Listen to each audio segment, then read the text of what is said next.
Jumpa lagi guys di channel bisnis online ala Sirtiman.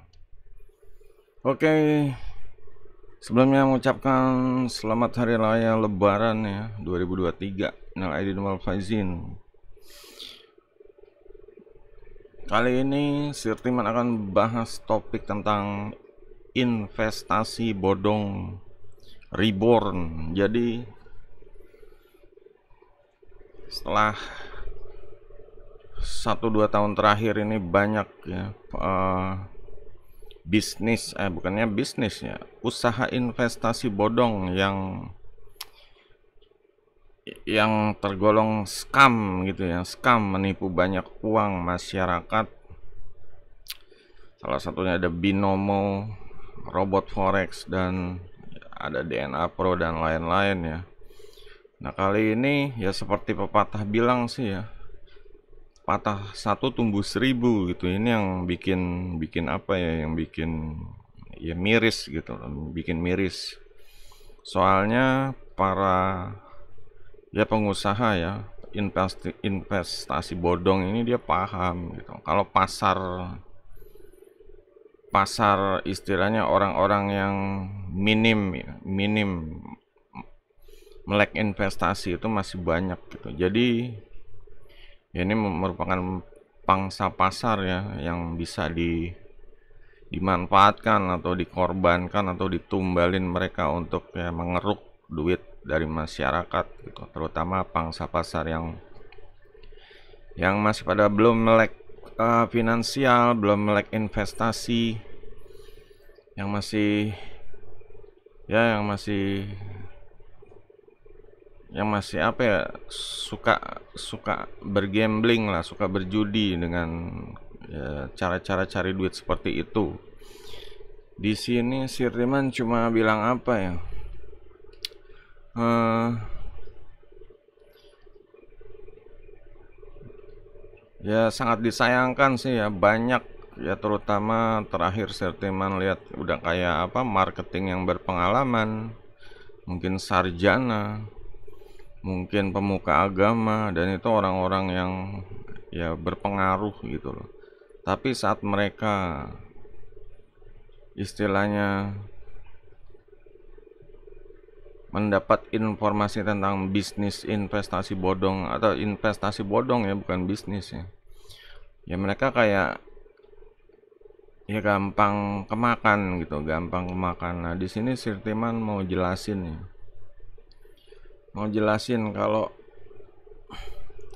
kalau model investasi seperti yang ya istilahnya forex yang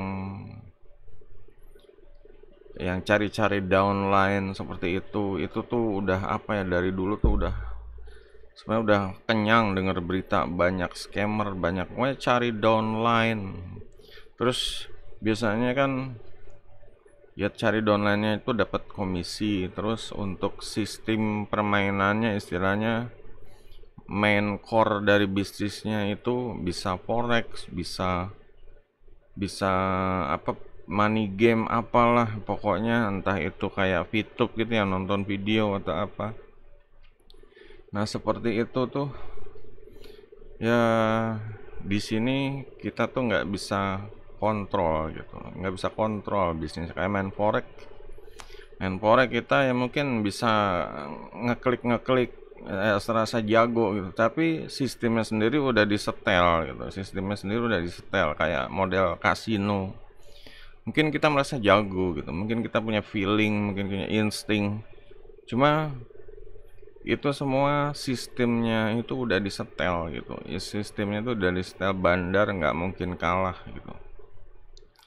Dan ya seperti kita tahu lah, mereka udah punya konversi, udah punya data, ya udah sampai detail saat orang itu ya istilahnya eh, panas atau nafsu, mereka udah tahu ini orang mau dibabat atau mau dimainin. Itu mereka udah ada programnya, udah terprogram gitu, bukan ada program, udah terprogram. Ya banyak orang masih belum paham kalau sistem bisnis yang di dalam core-nya ya. Kalau untuk multi level kan mencari member, mereka usahanya tuh bisa viral gitu, investasinya bisa viral. Nah sekarang dari main core-nya ini, permainan utamanya ini ya tergantung, entah itu forex tapi gambling, forex tapi fake gitu ya, palsu, atau sistem ya yang lain-lain lah. Jadi cari duitnya itu ya emang orang sih bisa melihat celah gitu, bisa melihat celah. Gue dapat duit, ya mereka tahu ini perusahaannya ya belum belum inilah gitu. Yang penting mereka udah tahu cara dapat duitnya gitu. Nah di sini yang Sirtiman himbau itu ya kayak mereka tahu kayak kayak afiliator ini kan ya mereka berpengaruh gitu. Mereka bisa cari duit dengan memasukkan member-member baru gitu yang di bawah downline-nya seperti itu. Mereka paham itu, mereka nggak peduli deh bisnisnya mau menang atau kalah ya, pokoknya ya intinya kalau dilihat misal mereka lagi ngiklan atau lagi endorse ya otomatis afiliator nggak mungkin diliatin itunya kalah gitu, mainnya kalah gitu. Nah di sini kan biar menjadi orang tertarik, orang invest lebih gede, orang percaya. Nah kadang afiliator juga paham ini gue dapat duit dari sini gitu. Cuma namanya usaha investasi itu tuh memang kita harus dituntut harus lebih cerdas ya. Patokannya Sirteman itu nggak cuma tahu cari duitnya doang gitu loh. Namanya kita di hidup di dunia ini ya ya reputasi ya. Sebenarnya reputasi ini ya nggak cuma ada pilihan mau reputasi atau duit ya. Istilahnya kan reputasi ini jangka panjangnya akan lebih bagus. Nah kalau duit yang kemungkinan kalau perusahaannya scam atau perusahaannya tipu-tipu atau ya nanti kena kasus hukum dan lain-lain itu jadi masalah gitu. Nah kalau reputasi, kita membangun reputasi dan sesuai dengan usia, sesuai dengan jangka panjang orang akan ya membuat kita besar, usaha kita besar, investasi kita tambah besar seperti itu. Nah di sini Sirtiman kasih gambaran kalau bagusnya itu kita pilih reputasi daripada pilih duit gitu loh.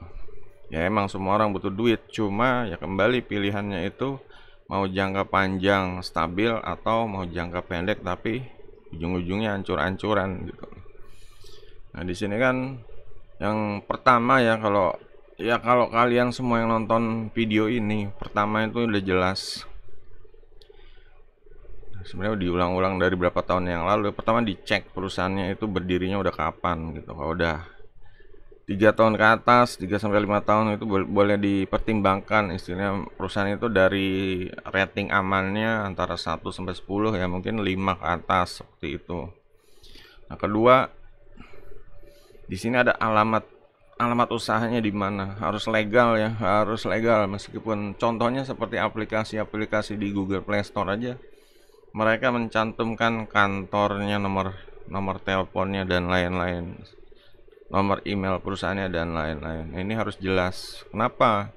Jangan sampai perusahaan ini cuma dibuat buat cuci uang doang atau menghimpun uang banyak dari masyarakat. Kalau udah sesuai dengan target mereka, perusahaannya tutup, duitnya dibuang keluar ke Karibia atau ke kasino, ya pokoknya dicuci duitnya deh gitu, hilang tanpa jejak gitu.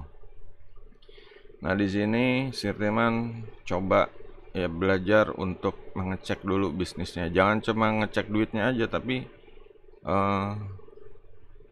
bisnisnya itu seperti apa gitu, legalitasnya, dan ya pokoknya minimal tuh usahanya alamatnya di mana. Jadi jangan sampai ada kejadian kayak di Fitup gitu ya, alamatnya pas dicek ada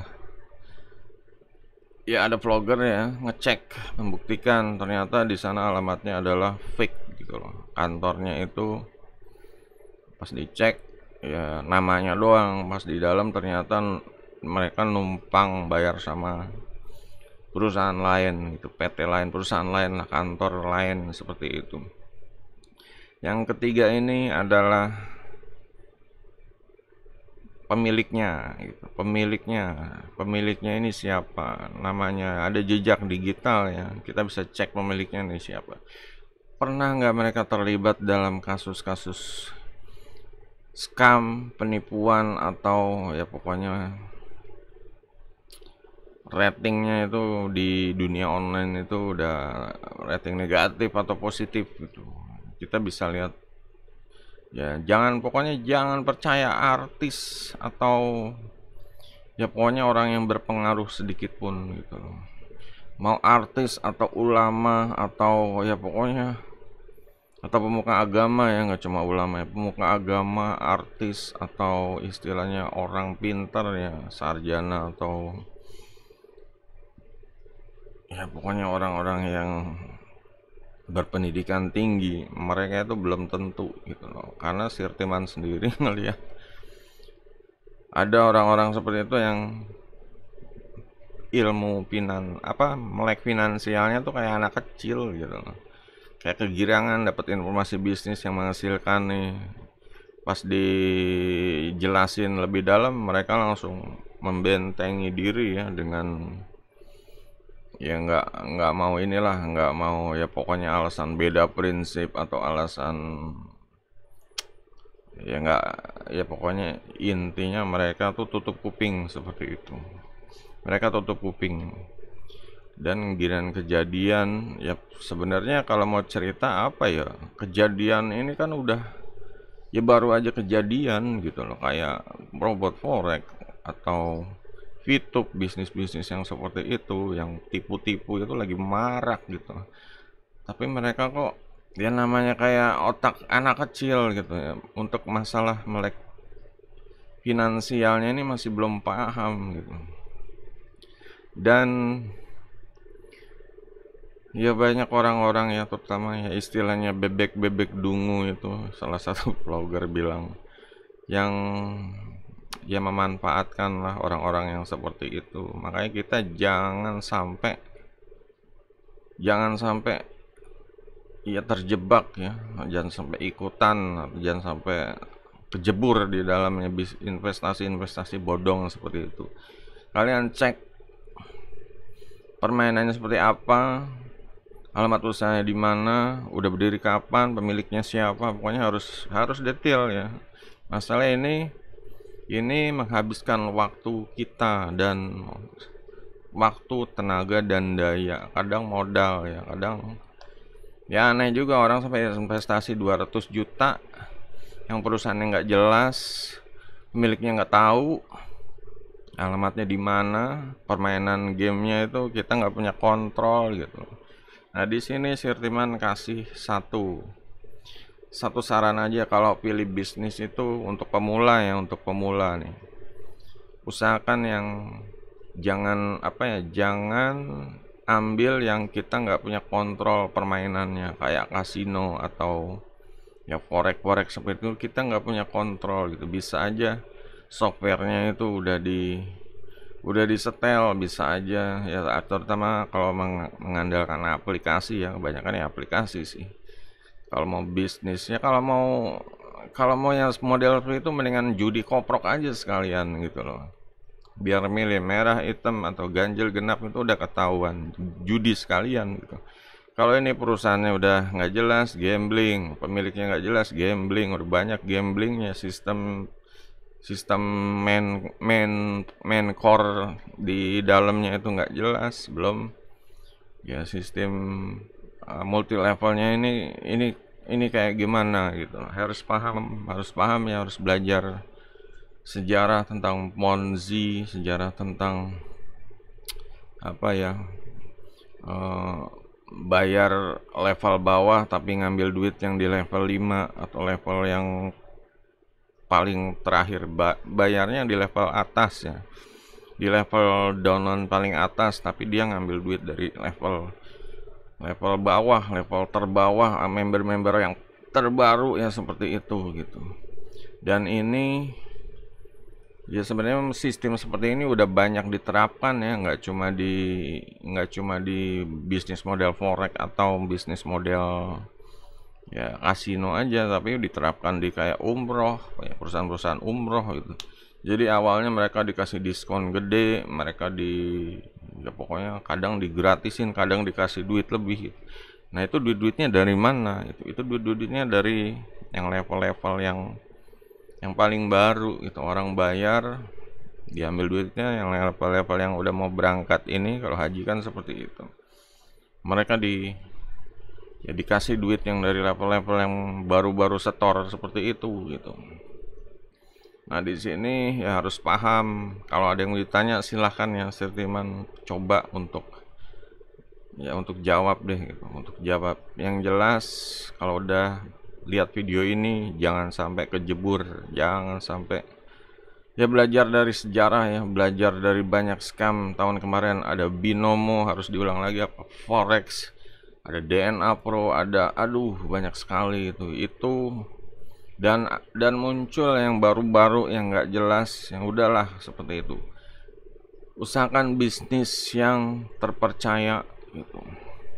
Bisnis yang percaya, perusahaan-perusahaan yang terpercaya itu sebenarnya banyak. Entah itu perusahaan ya yang berhubungan sama Google atau YouTube.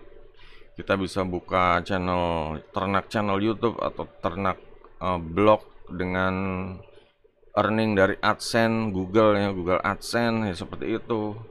Atau kayak Amazon, kita bisa punya website yang udah berearning juga dari Amazon, udah ada pembeliannya udah lancar seperti itu terpercaya. Atau model perusahaan lokal yang berhubungan sama UMKM ya pokoknya lancar lah gitu, usahanya benar-benar real, benar-benar dipertanggungjawabkan.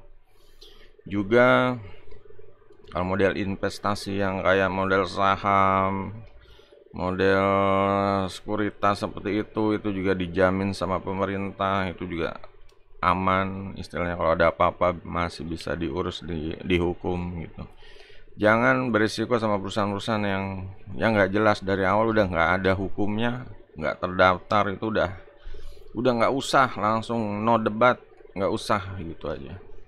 Di sini si teman kasih penjelasan ya, biar kalian tuh jangan terjebur, jangan sampai kejadian nyetor duit jutaan dan ujung-ujungnya meluap, hilang gitu. Awal-awalnya ya seperti tahulah, menjanjikan kemudahan cari duit, solusi masalah keuangan, ujung-ujungnya kita dipancing biar upgrade, biar top up, biar modalnya tuh ditarik terus. Nah, lama-lama pas udah populernya mereka zong gitu. Ya emang mereka sendiri menyatakan scam gitu, nggak mau bayar lagi, hilang duitnya, raib semua.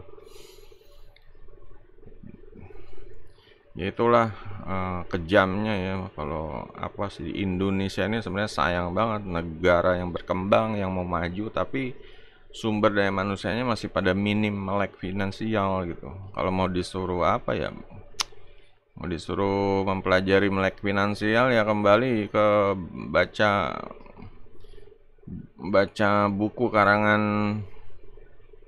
Robert T. Kiyosaki ya, Rich Dad Poor Dad, Ayah Kaya dan Ayah Miskin. Jadi itu memberikan gambaran tentang dunia. Ada 4 ya, dunia employee pekerja, dunia S self employee itu profesional, dunia B itu bisnis, dunia I investasi, seperti itu. Jadi paham masing-masing areanya, zonanya ini dari 4 ini ya, masing-masing ini paham. Jadi kalau kita masih tahap pekerja, kita kalau langsung ke investasi itu benar-benar berisiko gitu. Pekerja sih disarankan yang lebih tidak berisiko ya ke bisnis dulu, karena di bisnis itu emang banyak yang harus dilakukan ya. Cuma selain keuntungannya itu nggak seganas dari investasi bisa aja kita invest 100 juta, kalau kita nggak paham bless, hilang. Itu pun yang di investasi yang legal istilahnya, apalagi yang bodong gitu loh. Ya seperti itu, karena investasi itu mainannya duit aja, mainannya duit, dan tidak ada barang dan tidak ada bisnis karyawan dan lain-lain. Seperti itu dunianya, seperti itu. Kalau bisnis ya kita tuh ya harus memilih bisnis mau jasa atau barang, terus masalah ya kantornya atau karyawannya atau gimana untuk operasional bisnisnya bisa jalan seperti itu, ya harus banyak yang dipelajari. Nah, kalau seorang employee yang kerjanya cuma dapat gaji dan untuk ke tahap bisnis pun ya harus banyak belajar gitu. Apalagi yang mau ya kayak apa ya? Mungkin employee aja udah ngerasain gaji gitu ya. Apalagi yang kalau mahasiswa yang coba cari-cari duit langsung ke zona investasi itu malah ya udah dibantai duluan lah gitu. Dia nggak punya apa-apa, dia nggak punya, ya pokoknya seperti itulah. Melek finansialnya tuh masih kurang gitu. Kalau udah banyak belajar tentang bisnis, banyak belajar investasi, ya baru bisa memilih, baru bisa ya seperti itulah, baru bisa memilih mana yang terbaik untuk invest atau cari cuannya, istilahnya seperti itu. Banyak orang kejebak karena mereka tidak paham masalah ya melek finansial ini gitu. Jadi ya mau nggak mau ya, sebagai apa ya, orang manusia yang hidup di zaman sekarang, apalagi zaman tantangannya itu cari duit itu lebih variasi, nggak cuma nanam sawah, nggak cuma punya pabrik. Kita harus punya ilmu lah, harus punya filter gitu.